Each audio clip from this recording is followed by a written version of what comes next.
we've had some hail damage over the years, but as for Mother Nature issues, is more at planting time.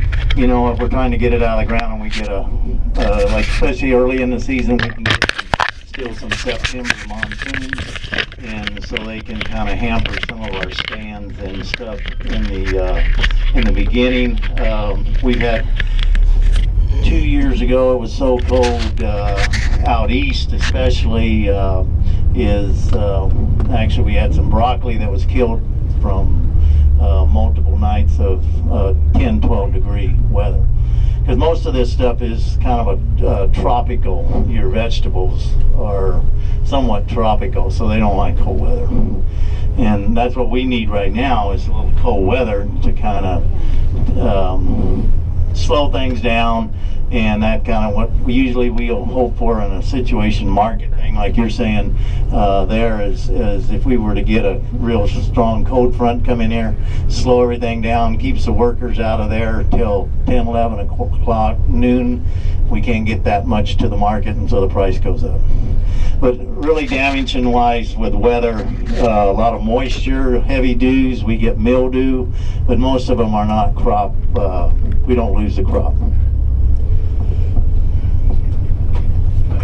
Of course, I'm way at the back.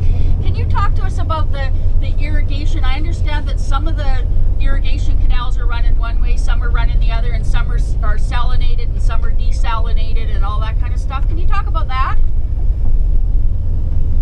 Okay, we'll talk about the some of the drainage canals that are the salinity canals. Most of that is groundwater that has been pumped from the ground and then is discharged into the canal. It is brought down and delivered. Most of that water goes straight to an area, it's in Mexico, the Rio Salada, which is is turned into be kind of a reserve down there, and so that water is just pumped, because you have to pump some of it out because of the water table issue, and then you put fresh water on top, which keeps the ground from salting up, because the salt can come up and then as we know, salt's not healthy to grow in. And then the other canals, it just depends on the way the ranch is laid out. You'll have ditches running north and south or east and west, and that's just kind of usually is. Truthfully, most of your winter crops are grown on a bed that you notice are mostly always running east and west, or I mean running north and south. So if your configuration of the ditches are easier, if your ditches are on the south end or north end, because most of the leveling, most of the leveling done here is dead level. There's no fall in this soil because it drains well in the Yuma area, and that's something that you don't see if you go to Imperial Valley area. It has a lot of fall in it, and then they have drainage systems that the water runs through and then out the other end into these drain canals, and goes into, they have developed some pump back areas over there, and also some holding ponds, but still most of that water runs into the Salton Sea. But here with our drainage, we can dead level, and surface water percolates very well here. On the Salton Seas, I hear it's dying. What's that? Salton Seas is dying? Salt cedars? No, Salton Seas is dying. Oh, Salton Sea? And what about the Salton Sea? It's dying. I hear the water level's dropping lots.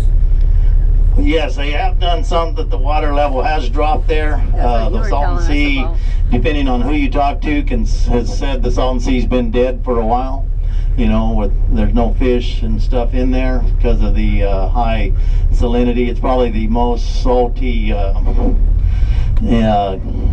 probably one of the most salty or contaminated water situations. When I farmed in Imperial Valley, there was lots of talk about what they needed to do. They were going to build a dike in the middle, but the politics in that, the Brawley, the north end, northwest side, that's some of your primo produce ground and your warm ground, and so if you were to put a dike up and try to to move that water around, you lose that insulation that lake forms, and then you can bet that that'll be a huge salt slick with prevailing northerly winds that blow out of the north.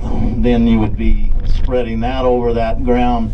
So there's a lot of political issues when you come to the Salton Sea, and I went there for 5 years and came running back with my tail tucked between my legs. Pure Valley wasn't good to me. But anyway, it's a great valley, good bunch of farmers over there. So, I say a good farmer in Pure Valley can come over here and be a very good farmer. And a good farmer from Yuma, he'll go over there and have some lessons to learn. And that's complimenting those guys, because I know a lot of them. So. With your workers, how many hours a day? We start planting wheat anywhere from middle of December till 1st of March. The way our yields are very poor on the late planted wheat, but that's just one of the few rotation crops that most of us have in this area. So rather than just